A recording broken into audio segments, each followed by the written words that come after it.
आयुक्तालय कॉलेज शिक्षा राजस्थान के ज्ञान सुधा सक्सेस साथी प्लेटफॉर्म में आपका एक बार फिर से स्वागत है। आइए आज हम करते हैं RPSC assistant professor chemistry paper 2 के कुछ एमसीक्यूज़। पहला क्वेश्चन जो हमारी स्क्रीन पे है उसमें पूछा गया है, the reagent used in polymerisation of isoprene into natural synthetic rubber is. तो इनमें से वह रिएजेंट जो आइसोप्रीन के पॉलीमराइजेशन के लिए यूज़ होता है, काम में लाया जाता है ताकि वह एक नेचुरल सिंथेटिक रबर की तरह रबर बना सके। तो उस रिएजेंट का नाम क्या है? हमारे पास 4 रिएजेंट्स का ऑप्शन दिया हुआ है। पहला है लेड टेट्राएसिटेट। लेड टेट्राएसिटेट एक ऑक्सीडाइजिंग एजेंट है, ये पॉलीमराइजेशन के काम नहीं आता है। It is a source of acetyloxy group and a general reagent for introduction of lead into organolead compounds. ये ऑक्सीडाइजिंग स्ट्रॉन्ग ऑक्सीडाइजिंग एजेंट है और साथ ही एसिटाइलऑक्सी ग्रुप का सोर्स है, स्रोत है। और ये है जो लेड टेट्राएसिटेट है वह लेड को ऑर्गेनोलेड कंपाउंड्स में इंट्रोड्यूस करने के लिए, डालने के लिए यूज़ किया जाता है। नेक्स्ट हमारे पास है विल्किंसन्स कैटलिस्ट का चॉइस। अब देख लेते हैं विल्किंसन कैटलिस्ट क्या है। विल्किंसन कैटलिस्ट रोडियम का एक कॉम्प्लेक्स है और ये कैटलिस्ट की तरह यूज़ किया जाता है विल्किंसन्स कैटलिस्ट, जो कि हाइड्रोजनेशन ऑफ ओलेफिन्स यानी डबल बॉन्ड के हाइड्रोजनेशन के लिए इसको विल्किंसन कैटलिस्ट को यूज़ किया जाता है। हमारे पास है बेकर्स ईस्ट। बेकर्स ईस्ट के ऊपर हमने इससे पहले भी क्वेश्चंस किए हुए हैं। बेकर्स ईस्ट में एंजाइम ऐसा होता है जो कि कार्बोनिल ग्रुप को हाइड्रोक्सिल ग्रुप में रिड्यूस कर देता है। साथ ही इसकी खास बात यह है कि ये स्टीरियो सेलेक्टिव रिडक्शन होता है और दूसरा आइसोमर इसके अंदर नहीं बनता है। एक ही खास आइसोमर बेकर ईस्ट के द्वारा बनता है, इसकी खासियत है। हमारे पास है जिगलर नाटा कैटलिस्ट। जिगलर नाटा कैटलिस्ट जो है वो कोऑर्डिनेटिव चेन पॉलीमराइजेशन के लिए इस्तेमाल किया जाता है, श्रृंखला बहुलकीकरण के लिए यूज़ किया जाता है। और ये जिगलर नाटा कैटलिस्ट जो है टिटेनियम और एल्यूमिनियम का कैटलिस्ट है और ये है 1,6,1,4 पॉलीआइसोप्रीन बनाता है। और ये जो पॉलीआइसोप्रीन है वो नेचुरल प्राकृतिक रबर की तरह होता है। यानी हमारा जो ये क्वेश्चन है उसका आंसर ऑप्शन नंबर 3 है, जिगलर नाटा कैटलिस्ट। और ये एकदम डायरेक्ट क्वेश्चन था। इससे पहले कि हम अपना नेक्स्ट क्वेश्चन सॉल्व करें, याद कर लेते हैं कि क्लोरोफिल का स्ट्रक्चर कैसा होता है। ये देखिए क्लोरोफिल का स्ट्रक्चर है। देखिए क्लोरोफिल, हीमोग्लोबिन, इनके ऊपर क्वेश्चंस आते हैं कॉम्पिटिटिव एग्जाम्स में, चाहे वो जैम हो, नेट हो, आरपीएससी हो, इन सब में ये क्वेश्चन, इससे रिलेटेड क्वेश्चंस आते हैं। तो ये बेसिक स्ट्रक्चर क्लोरोफिल का दिया हुआ है और इसमें जो पोरफायरिन रिंग है वो लाल रंग से ये दिखाया गया है। पोरफायरिन रिंग जैसा कि आप देख सकते हैं 1, 2, 3 और 4 पिरोल न्यूक्लियाई के साथ बना हुआ होता है। क्लोरोफिल ए हो अगर तो R=CH3 यानी यहाँ पर CH3 लगा हुआ होगा, और अगर क्लोरोफिल बी हो तो यहाँ पर CHO लगा हुआ होगा। इसके अलावा क्लोरोफिल में जो मेटल आयन है वो मैग्नीशियम है। इन सभी बातों को ध्यान में रखते हुए आइए करते हैं अपना question. Which metal is present in chlorophyll? Chlorophyll में कौन सा मेटल है? आयरन नहीं है, कैल्शियम नहीं है, बेरियम नहीं है, magnesium is the correct answer. तो ये भी एक डायरेक्ट क्वेश्चन था, हमें क्लोरोफिल की संरचना के बारे में बस मालूम होना था। नेक्स्ट क्वेश्चन को करने से पहले आइए याद कर लेते हैं फेज ट्रांसफ़र कैटलिस्ट किसे कहा जाता है। फेज ट्रांसफ़र कैटलिस्ट जैसा कि नाम से ही हमें ज्ञात होता है कि रिएजेंट को एक फेज़ से दूसरे फेज़ में ले जाने के लिए होता है फेज़ ट्रांसफ़र कैटलिस्ट का उपयोग, और इससे रिएक्शन जो है वह फास्ट हो जाती है या संभव हो सकती है। क्राउन ईथर जो है वो एक प्रकार का फेज़ ट्रांसफ़र कैटलिस्ट है। और क्राउन ईथर इसलिए कहा जाता है, क्राउन का यानी ताज, तो इस तरह से ऑक्सीजन और ईथर की तरह ये दूसरा कार्बन और उसके साथ ऑक्सीजन, फिर देन कार्बन, एक कार्बन, दूसरा कार्बन, देन ऑक्सीजन, इस तरह से ये कंपाउंड्स होते हैं। और ऑक्सीजन और इस तरह से CH2 और CH2 के जो संख्या होती है वो अलग अलग क्राउन ईथर में अलग अलग होते हैं। इसमें ख़ास बात यह है कि जो ऑक्सीजन होता है या क्राउन ईथर का जो कैविटी बीच में जो जगह होती है उसमें उसकी साइज़ अलग अलग होती है, जिससे कि अलग अलग प्रकार के कैटायन उसमें ट्रैप हो जाते हैं या इलेक्ट्रोस्टैटिक फोर्स के साथ बंध जाते हैं, जिससे कि वो इनऑर्गेनिक मीडियम से ऑर्गेनिक मीडियम में ऑर्गेनिक रिएक्शंस के लिए काम में लाए जा सकते हैं। ये देखिए, आपके एक्वस या सॉलिड फेज से ऑर्गेनिक फेज में रिएजेंट्स को जाया जा सकता है। और हमें मालूम है कि आयनिक रिएजेंट्स जो है वो एक्वस मीडियम में डिज़ोल्व होते हैं, जबकि ऑर्गेनिक जो कंपाउंड होते हैं वो ऑर्गेनिक सॉल्वेंट्स में डिज़ोल्व होते हैं। आयनिक रिएजेंट्स जो है ऑर्गेनिक सॉल्वेंट्स में डिज़ोल्व नहीं होते हैं, लेकिन हम जब क्राउन ईथर्स जो कि एक प्रकार के फेज ट्रांसफ़र कैटलिस्ट है उनका जब हम प्रयोग करते हैं तो क्राउन ईथर के द्वारा आयनिक रिएजेंट्स एक्वस मीडियम से या आयनिक मीडियम से ऑर्गेनिक मीडियम में ट्रांसफ़र किए जा सकते हैं, जहाँ की वो ऑर्गेनिक रिएजेंट्स ऑर्गेनिक सबस्ट्रेट के साथ या मॉलिक्यूल के साथ रिएक्शन करके इच्छित या डिज़ायर्ड प्रोडक्ट प्रदान करते हैं। एक अच्छे फेज ट्रांसफ़र कैटलिस्ट के ये गुण होते हैं कि these molecules have hydrophobic exterior और हाइड्रोफिलिक इंटीरियर, यानी जैसे कि CH2 और ये ऑक्सीजन है, यहाँ पे भी CH2 देन ऑक्सीजन है, CH2 ऑक्सीजन है, तो ये आप देख सकते हैं ये ईथर की तरह ये हिस्सा काम कर रहा है। और इनके जो लोन पेयर ऑफ इलेक्ट्रॉन्स हैं उसमें कोई भी कैटायन यहाँ पर आके जुड़ जाता है। ये हिस्सा जो है वो हाइड्रोफोबिक है और ये जो अंदर वाला हिस्सा है वो हाइड्रोफिलिक है। यहाँ आयंस हैं, यहाँ कोवेलेंट बॉन्ड्स हैं, इस वजह से। तो यहाँ आप देख सकते हैं यहाँ इलेक्ट्रॉन्स हैं, चार्ज है, और यहाँ कोवेलेंट बॉन्ड्स हैं। तो बाहर वाला जो हिस्सा है वो कोवेलेंट बॉन्ड के वजह से वो हाइड्रोफोबिक है, और अंदर वाला जो हिस्सा है कैविटी क्राउन ईथर का, क्योंकि यहाँ पर लोन पेयर ऑफ इलेक्ट्रॉन्स है तो ये हाइड्रोफिलिक है। तो इस वजह से इसमें, क्योंकि यहाँ पर लोन पेयर ऑफ इलेक्ट्रॉन्स है और इसी वजह से यहाँ जो आयंस हैं, कैटायंस हैं, वो ट्रैप हो जाते हैं। अब इसका साइज़ जो है डिपेंड करता है कितने ऑक्सीजन और कितने CH2 इस तरह से जो कॉम्बिनेशन है वो कितना है। उस तरह के अलग अलग साइज़ के कैटायंस इसके अंदर ट्रैप हो सकते हैं। अगर छोटा कैटायन हो तो इस तरह से आप देख सकते हैं, फुल क्राउन है तो छोटा सा जो कैटायन इसमें ट्रैप होगा। जैसे जैसे क्राउन ईथर का साइज़ बढ़ता जाएगा वैसे वैसे बड़े जो कैटायंस हैं उसमें आते चले जाएंगे। Interactions between crown ether and cation and crown ethers are purely electrostatic. Electrostatic force of attraction के द्वारा कैटायन और क्राउन ईथर आपस में बंधे हुए होते हैं और आयन डायपोल अट्रैक्शंस इसमें होते हैं। क्राउन ईथर जो है सिलेक्टिवली कैप्चर करता है, यानी हर क्राउन ईथर हर प्रकार के कैटायन को कैप्चर नहीं करता।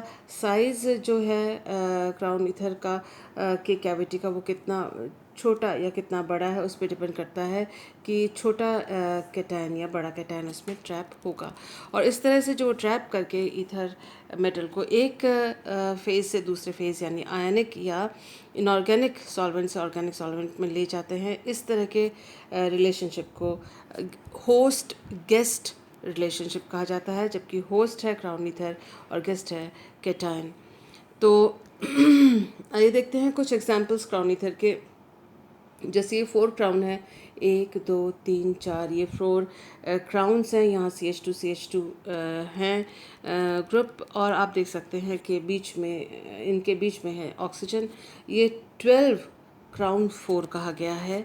तो 12 क्राउन 4, 12 यानी टोटल देखिए 1 2 3 4 5 6 7 8 कार्बन, 9 10 11 12, तो टोटल एटम्स इसमें जो हैं 12 हैं। और क्राउन इसमें बने हुए हैं, ये वाले इनको क्राउन कहा जाता है जो ऑर्गेनिक हैं। पोर्शन, तो क्राउन है इसमें 4। उसी तरह से यहाँ पर 18 क्राउन 6 है, तो क्राउन 6 यानी 1 2 3 4 5 और 6 क्राउन है। और 18 टोटल इसमें एटम्स हैं। अगर ये 6 क्राउन हैं तो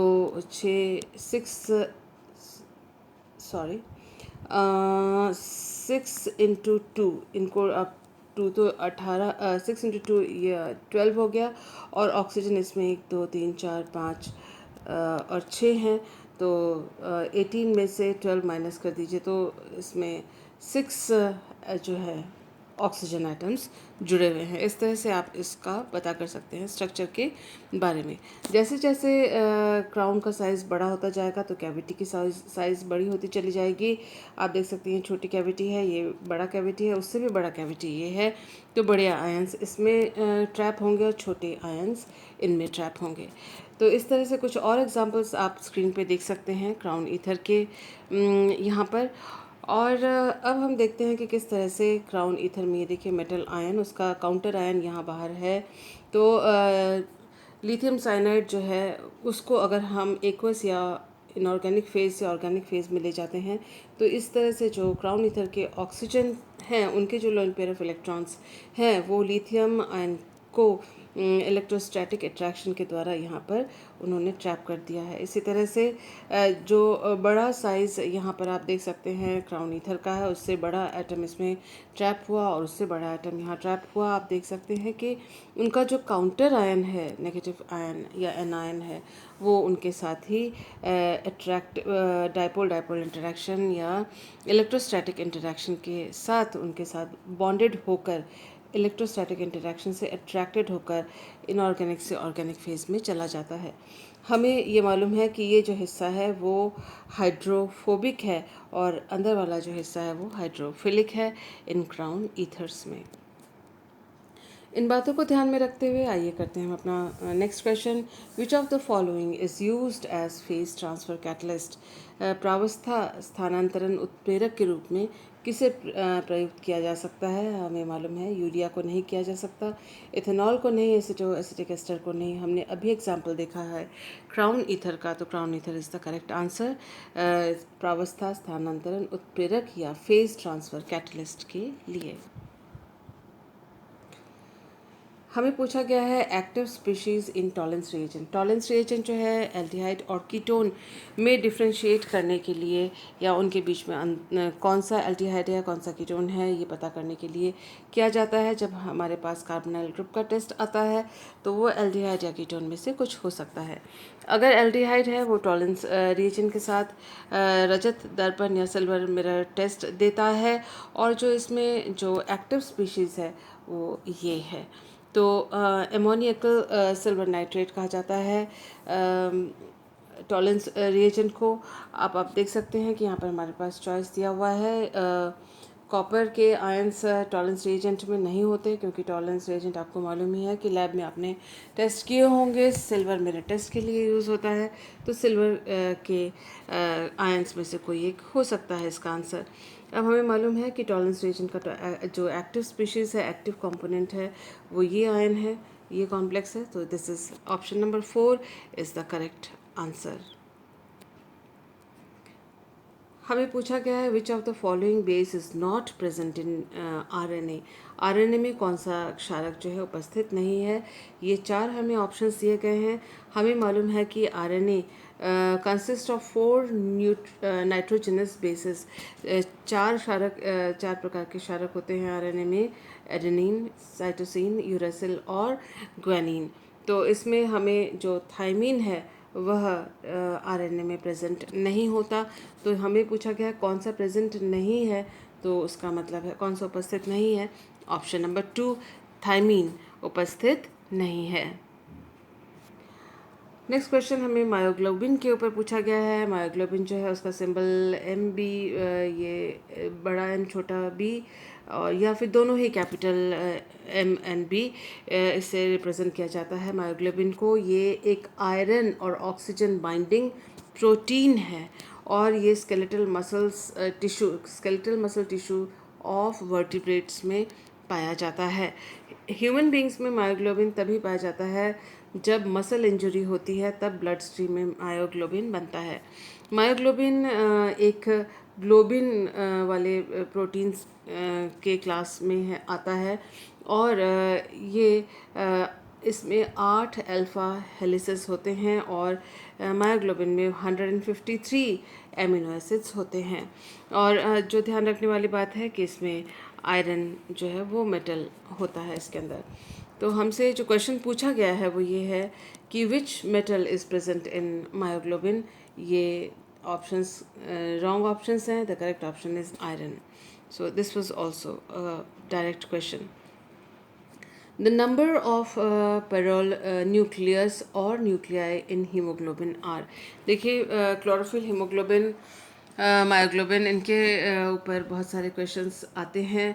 तो यहाँ पर ये वाला क्वेश्चन है जो हीमोग्लोबिन के ऊपर है, इसमें अधिकतर जो क्वेश्चन आता है नेट में भी और जैम में भी और आरपीएससी में भी देखिए आप पूछा गया है कि कितने पिरोल न्यूक्लियाई इसके अंदर हैं। न्यूक्लियस मतलब सिंगुलर और न्यूक्लियाई मतलब एक से अधिक या बहुवचन।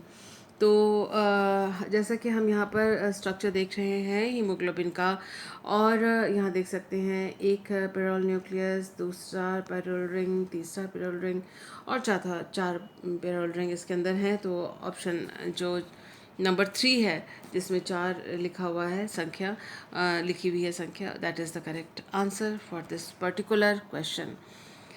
नेक्स्ट क्वेश्चन हमारे पास है प्रशन ब्लू के बारे में। प्रशन ब्लू और टर्नबुल्स ब्लू और प्रशन ब्लू के ऊपर क्वेश्चन आता है और आपको मालूम है कि मॉसबेर स्पेक्ट्रोस्कोपी के द्वारा इनके स्ट्रक्चर के बारे में जो करेक्ट इन्फॉर्मेशन आसानी से प्राप्त की गई थी। पहले टर्नबुल्स और प्रशन ब्लू को एक ही माना जाता था, लेकिन मॉसबेर स्पेक्ट्रोस्कोपी के द्वारा ये पता पड़ा कि टर्नबुल्स ब्लू का जो स्ट्रक्चर है वो ये है, जिसमें आप देख सकते हैं आयरन जो ऑक्सीडेशन स्टेट 2 है वो कॉम्प्लेक्स रिंग से बाहर है, और ये आयरन 3 जो है वो CN के साथ, कार्बन के साथ यहाँ बॉन्ड बना रहा है कॉम्प्लेक्स में। और जबकि प्रशन ब्लू में और टर्नबुल्स ब्लू में सिर्फ ये अंतर है कि टर्नबुल्स ब्लू में आयरन 2 कॉम्प्लेक्स रिंग से बाहर है और अंदर Fe3 है। यहाँ पर प्रशन ब्लू में Fe2 इज़ इनसाइड और Fe3 बाहर है। तो इस बात को अपने को ध्यान में रखना है और इसके ऊपर क्वेश्चंस कॉम्पिटिटिव एग्जाम्स में पूछे जाते हैं। विच ऑफ द फॉलोइंग इज़ प्रशन ब्लू, ये पूछा गया है। तो हमें देखना है कि देखिए आयरन 2 एंड आयरन 3 वाले कॉम्प्लेक्सेस हैं, ये दोनों आयरन 2 एंड आयरन 2 हैं। This is wrong. इसमें आयरन 2 और आयरन 3 नहीं है, इसमें केवल आयरन 3 है। तो ये क्वेश्चन जो है कंफ्यूजिंग भी नहीं था और डायरेक्ट क्वेश्चन था। और number 2 option is the correct answer, जिसमें दोनों ऑक्सीडेशन स्टेट्स हैं। अगर आप इसको ध्यान से देखें तो आप देखेंगे कि आपको बस अगर इतना ही मालूम होता कि ऑक्सीडेशन स्टेट 2 और 3 प्रशन ब्लू में यूज़ हैं, तो उसमें ही इसी में आप देख सकते हैं कि इसमें 2 एंड 2 है, दैट इज़ रॉन्ग। इसमें केवल 2 है, दैट इज़ रॉन्ग। इसमें केवल 3 ऑक्सीडेशन स्टेट है आयरन का, दैट इज़ रॉन्ग।